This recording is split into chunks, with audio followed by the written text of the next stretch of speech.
Or do the rich people cringe and say, don't tell them that, Robert? Yes. Don't tell people what you know. Right. Keep them poor.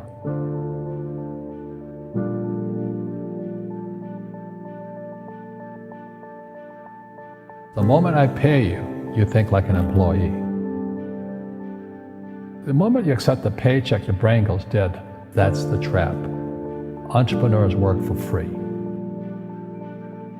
As long as you're hungry, you'll think. The school system was designed to teach you to be an employee or a doctor or a lawyer, a specialist, but never about money. The poor will always be amongst us because it starts up here.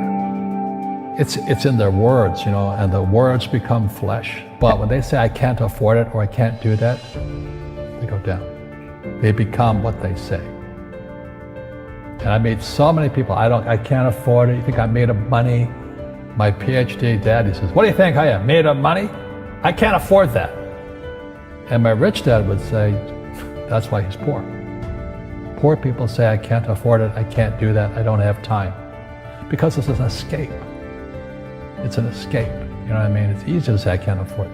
Oh, I'm too tired. Oh, I can't go to the gym. When you could go to the gym. No, I can't. Truth is, I'm just too lazy to go to the gym. And your rich dad used to say what instead of, I can't afford it? How can I afford it? How can I do that? A question opens the mind, a statement closes the mind. See, when you say, I can't afford it, your mind shuts down and you become what you say. People right now who are sitting at home, who are struggling financially or worried about money or unhappy, they may be making a lot of money, but unhappy with what they're doing. It was probably taught to you. Your superego was taught, get a job, work hard, or you'll never be rich, or the rich are evil, or whatever. Poverty is passed on. It's taught in your families. And middle class is taught in families. And until you change your mindset, Correct. Money won't help you, right? Correct. And we see that with people that win the lottery, people that make more money, they still have the same problem. Right. Because they have that poor man's soul. Correct. If you're poor, you'll always be poor. That's really hard for people to understand. Yeah, the money will disappear that fast. Just like most pro athletes, they make millions of dollars, and 65% are bankrupt 5 years later. It's because they come from poor families. But unfortunately, what Mr. Lipton was saying, it's passed down genetically. That's the frightening thing.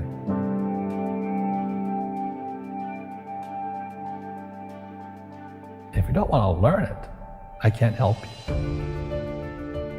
I have bad luck too. I've had financial crashes. I've had people stab me in the back, but they're all good because I grow from it. That's spirituality. People who are afraid of making mistakes, like they teach in school, they don't ever grow. Because spirituality is there's good and there's bad, there's right and there's wrong, there's up and there's down. Most people only want to be right, they only want to be positive. Well, you can't have that, that's not reality. And the average person, the reason they're poor is they haven't failed. They play it so safe, they haven't made any mistakes like they taught in school. That means they don't learn anything. That's why the school system's actually fundamentally corrupt. It's anti-education. But the average guy is standing there, oh, I'm an A student, I'm going to do this all on myself. And a bunch of rugby players run you over, and you go, well, they're not playing fair. Yeah, well, you're playing stupid. You should have a team. You should have accountants, attorneys, and bankers, and all that stuff. But that's not the game I want to play. I said, then don't play the game. The game of business is played with accountants, attorneys, bankers, hate to say it, politicians. You got to know the game. People say, well, money is not that important to me. Then if money is not that important to you, money is not important to you. You know what I mean? I don't care about money. The money doesn't care about you.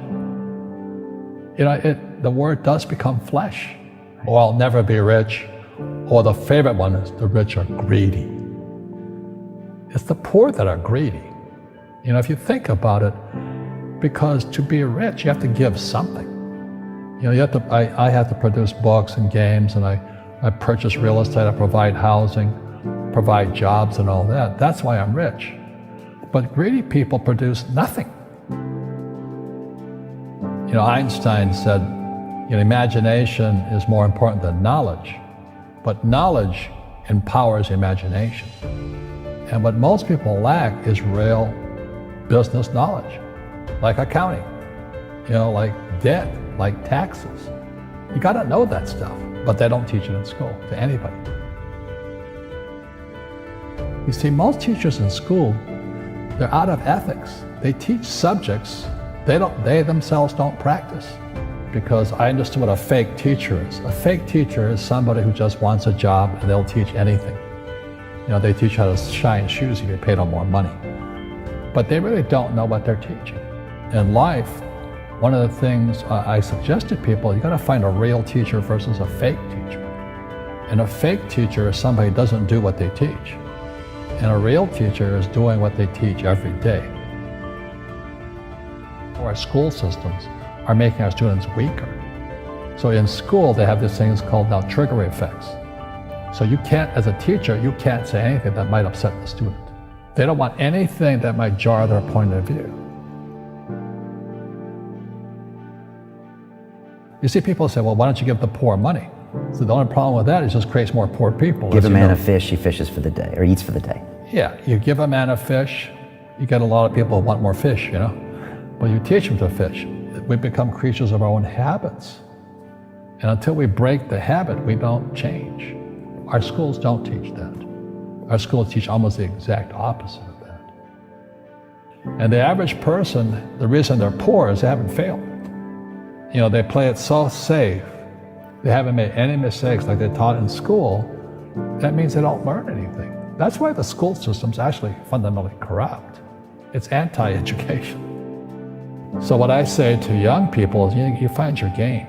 So my game financially is business, number one. Second is real estate. And that's why I pay no taxes. That's why Trump pays no taxes. Legally, it is a combination of business and real estate that gives us an unfair advantage over employees because they don't know what to do. And a lot of people would rather sit in the stands than be in the game. One of the greatest ways to acquire great wealth is playing Monopoly in real life. 4 greenhouses, 1 red hotel. But is that all there is? That's it. Robert, if I could give you some kind of a magic phone and you could make a call to the 20-year-old Robert Kiyosaki and give that young man a bit of advice, what would you tell him? I would just say keep going. Just do what you have to do. Just live it to the fullest, which I did. Nothing I ever did made sense. Could you imagine quitting a $120,000 a year job for $200 a month to go fight in Vietnam and almost die? It didn't make sense, but it was the best decision I made at that time. And I think what most people do is they let their parents or their friends talk them out of life. So afraid of failing. But failing is how we succeed. You look at guys like Edison and all that. They failed like 1,014 times before he invented the light bulb. Our schools punish you for making mistakes. That's why we have so many people who are so afraid of admitting they make mistakes or afraid of failing.